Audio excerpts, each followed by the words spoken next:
जब ये राम मंदिर का निमंत्रण देने के लिए ट्रस्ट के लोग मुझे आए, उन्होंने ठुकरा दिया। मैं सोचने लगा इतना बड़ा मुझे दायित्व दिया जा रहा है, मैं अपने आप को योग्य क्या कैसे करूं, अपने आप को योग्य कैसे बनाऊं। तो मैंने कुछ लोगों की एडवाइस ली, कुछ संतों की, कुछ जानकार लोगों की, मेरी स्पिरिचुअल लाइफ से जुड़े हुए कुछ लोगों को मैंने पूछा कि भाई मैं इसको एक प्रधानमंत्री के रूप में इस कार्यक्रम को नहीं लेता हूँ, एक राम भक्त के रूप में करना चाहता हूँ, मुझे क्या करें। उसमें से मुझे सुझाव आया, तो सुझाव तो बहुत, लेकिन मैंने फिर कुछ अध्ययन भी किया और मैंने मनोमन तय किया कि मैं 11 दिन का अनुष्ठान करूँगा।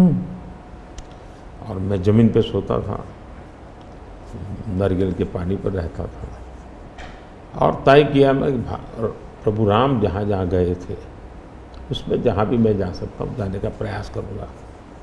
और वहाँ मैं अपना, जब मैं श्रीरंगम मंदिर में गया, दक्षिण भारत में, हाँ। दक्षिण भारत में, और कंब रामायण का मैंने पाठ किया वहाँ, तब मुझे वहाँ के लोगों ने बताया कि साहब 800 साल पहले जब कंब रामायण की रचना हुई तो पहला पाठ इसी जगह पे हुआ। और मैं देख रहा सबके आंख में आंसू थे। ये जो मैंने अनुभूति की है साउथ में खास करके, यहाँ बैठे हुए लोगों को अंदाज नहीं आएगा जी कि क्या भक्ति है, क्या आस्था है और कितनी पवित्रता है उसमें। मेरा कार्यक्रम नोन नहीं था, मेरा काम भी ऐसा व्यक्तिगत था, लेकिन जो जन सामर्थ्य एक प्रकार से मुझे उनके भाव में अनुभव कर रहा था, तो मेरे लिए शायद मेरी स्पिरिचुअल जर्नी की एक बहुत बड़ा महत्वपूर्ण एक 11 दिन की घटना मैं देखता हूँ। मैं और राम मंदिर प्राण प्रतिष्ठा को मैंने बहुत गंभीर लिया था जी। मैंने एक इवेंट के रूप में नहीं लिया था जी, मेरे लिए वो इवेंट नहीं था जी। वो एक स्पिरिचुअल मूवमेंट था आपके लिए। मैं मानता, मुझे दिखता था वो 500 साल का संघर्ष, मुझे दिखता था 140 करोड़ लोगों की श्रद्धा, सपने, और देश के गरीब गरीब लोगों ने पाई पाई देकर के मंदिर बनाया है जी। ये मंदिर 3 चीजें मैं देखता हूँ। एक, 500 साल का अविरत अखंड एक निष्ठ संघर्ष, लाखों लोगों का एक काम के लिए बलिदान। दूसरा, लंबी न्यायिक प्रक्रिया, इतने सालों की न्यायिक प्रक्रिया, और न्यायिक प्रक्रिया के हर तराजू से तूल करके निकला हुआ, कसौटी हुआ। दूसरा, टेक्नोलॉजी का उपयोग, ASI के द्वारा उसकी खुदाई, सबूत, ये एक बहुत बड़ा। और चौथा, हिंदुस्तान के कोटि कोटि लोगों ने 1-1, 2-2, 5-5 रुपया जो भी दे सकते हैं दे करके ये मंदिर बनाया है। ये मंदिर सरकारी खजाने से नहीं बना है। ये ऐसे पहलू हैं कि जो भारत के स्वाभिमान को, भारत के सामर्थ्य को, भारत के सपनों को, भारत के संकल्प को और भारत के आने वाली पीढ़ी को बहुत बड़ी प्रेरणा देने वाले हैं। हम दक्षिण भारत की बात करते हैं तो पहले मैं दक्षिण भारत के कुछ मुद्दों के बारे में उठाऊंगी। बीजेपी का एक ऐसा नेता तमिलनाडु में उभर के आया है जो इसके लिए मीडिया अटेंशन काफ़ी कुछ आ रहा है, वो है अन्नामलाई जी। तो वो काफ़ी कॉन्फिडेंट हैं कि तमिलनाडु में बीजेपी को डबल डिजिट फिगर आएंगे।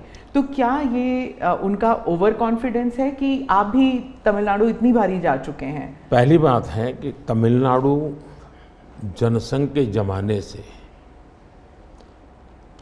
और भारतीय जनता पार्टी, मैं कहता हूँ 5-5 पीढ़ी हमारी इस विचार के लिए वहाँ खप चुकी है। तो एक निरंतर काम चला है। जब कांग्रेस से लोग निराश हुए तो प्रादेशिक पक्षों की तरफ गए और लंबे अरसे तक प्रादेशिक पक्षों का जो कुछ भी कामकाज देखा है, अब लोग निराश हो गए। निराशा के इस माहौल में उन्होंने दिल्ली में भाजपा की सरकार का मॉडल देखा, हिंदुस्तान में अन्य राज्यों में भाजपा की सरकार का मॉडल देखा, देश भर में जो तमिल बंधु रहते हैं उन्होंने अपने घरों में जाके बताया भी हम जिस राज्य में रहते हैं वहाँ तो ये हो रहा है। तो लोग स्वाभाविक तमिल प्रजा कंपैरिजन करने लगी कि जो हवा खड़ा किया गया था ये तो अच्छा काम कर रहे हैं। अब जैसे मैंने तमिल काशी संगम किया तो तमिलनाडु में डीएमके पार्टी वाले लोग ये तो पानीपुरी वाले करके मजाक उड़ाते थे। लेकिन जब तमिलनाडु के लोग काशी संगम कार्यक्रम में आए और काशी का रूप रंग देखा, उन्होंने कहा ये हमने तो जो सुना था ऐसा नहीं है, ये तो बहुत डेवलप दिखता है, बड़ी प्रगति हो रही है, आईटी का नेटवर्क दिखता है।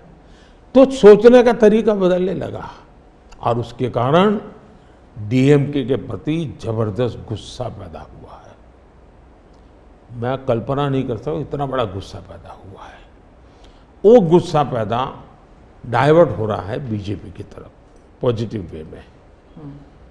और अन्नामलाई एक बहुत ही अच्छे आर्टिकुलेट है, यंग है, बहुत ही अपनी आईपीएस कैडर में बहुत बड़ी प्रतिष्ठित नौकरी छोड़ कर के आए हैं। दूसरा, लोग सोचते कि यार इतना बड़ा होनहार कैरियर छोड़ के आया आदमी तो डीएमके या डीएमके में चला जाता उसकी तो जिंदगी बन जाती, तो वो नहीं गया, वो बीजेपी में आया। तो लोग आप यार ये बीजेपी में गया है मतलब कुछ मेटल है, कुछ अच्छे इरादे वाला इंसान लगता है। तो स्वाभाविक रूप से उसके आकर्षण का केंद्र बना है। और मेरी पार्टी की विशेषता है, हम हर स्तर के हर छोटे मोटे कार्यकर्ता जिसमें क्षमता है उनको अवसर देते हैं। हमारा कोई परिवारवादी तो पार्टी है नहीं, परिवार से चलित पार्टी नहीं है, जिन पार्टियों में of the family, by the family and for the family होता है। और इसलिए हमारे यहाँ तो हर एक को अवसर मिलता है। फैमिली बेस्ड पॉलिटिक्स अगर हम बात करें तो तमिलनाडु में डीएमके ने कहा है कि उन्होंने काफ़ी बयान दिए हैं सनातन के खिलाफ, और वो तो काफ़ी अरसे से करते आए हैं, काफ़ी दशकों से उनका एंटी सनातन पोजीशन रहा है। लेकिन अब जो है वो लोग थोड़ा बहुत आक्रोश दिखने को मिल रहा है। तो आप क्या समझते हैं कि is it because of awareness कि लोग बीजेपी की तरफ मुड़ रहे हैं, या फिर सनातन के खिलाफ जो उनके स्टेटमेंट्स है वो बाकी राज्यों में भी ये फैल रहा है? अब मैं इस सवाल को जरा अलग तरीके से देखता हूँ। सवाल हमें कांग्रेस को पूछना चाहिए। जो कांग्रेस जिसके साथ किसी जमाने में महात्मा गांधी का नाम जुड़ा हुआ था, जो कांग्रेस जहां इंदिरा गांधी जी गले में माला खुलेआम पहन करके घूमती थी, रुद्राक्ष माला, जो हाँ रुद्राक्ष माला पहन करके घूमती थी इंदिरा जी। सवाल कांग्रेस को पूछना चाहिए कि तुम्हारी क्या मजबूरी है कि सनातन के खिलाफ इतना जहर उगलने वाले लोगों के साथ तुम क्यों बैठे हो भाई? क्या तुम्हारी राजनीति अधूरी रह जाएगी क्या? ये कौन सी कांग्रेस की सोच विकृति आ रही है कांग्रेस में, ये चिंता का विषय है। डीएमके का तो जन्म शायद इस नफरत में पैदा हुआ होगा और धीरे धीरे वो नफरत का खेल भी उनका लोग स्वीकार करने नहीं लगे हैं और इसलिए वो नए नए तौर तरीके अपना करके बोल रहे हैं। प्रश्न उनका नहीं है, प्रश्न कांग्रेस जैसी पार्टी का है कि उसने अपना मूल कैरेक्टर गंवा दिया है क्या? जब संविधान सभा में जो लोग बैठे थे तो ज़्यादातर गांधीयन लोग थे, ज़्यादातर कांग्रेस की विचारधारा से जुड़े हुए लोग थे और पहला संविधान बना, उसके हर पेज पर जो पेंटिंग है रामायण, वो सनातन की ही परंपरा से जुड़े हुए हैं।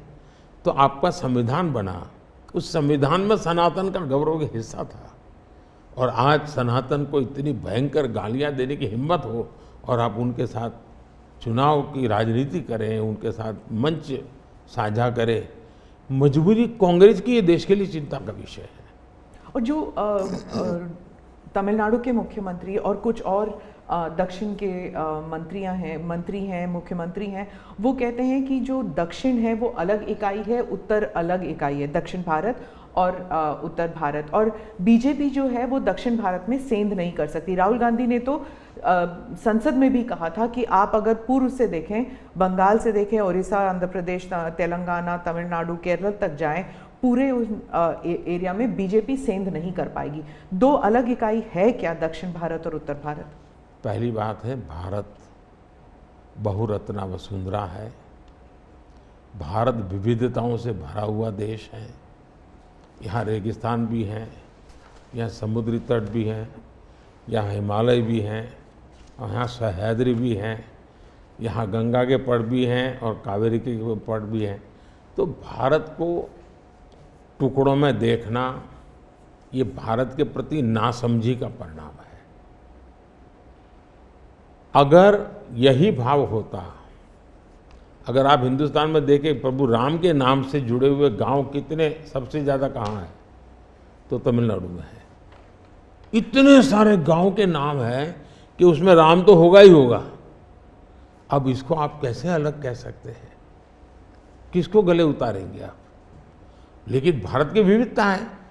पंजाबी जैसा होगा वैसा नागालैंड का व्यक्ति नहीं होगा, गुजराती जैसा होगा वैसा कश्मीर का व्यक्ति नहीं होगा। तो विविधता ही तो हमारी शक्ति है। हमने विविधता को सेलिब्रेट करना चाहिए। हमें गुलदस्ता ऐसा है भारत का जिसमें हर एक का अपना फूल दिखाई दे, ये भाव होना चाहिए।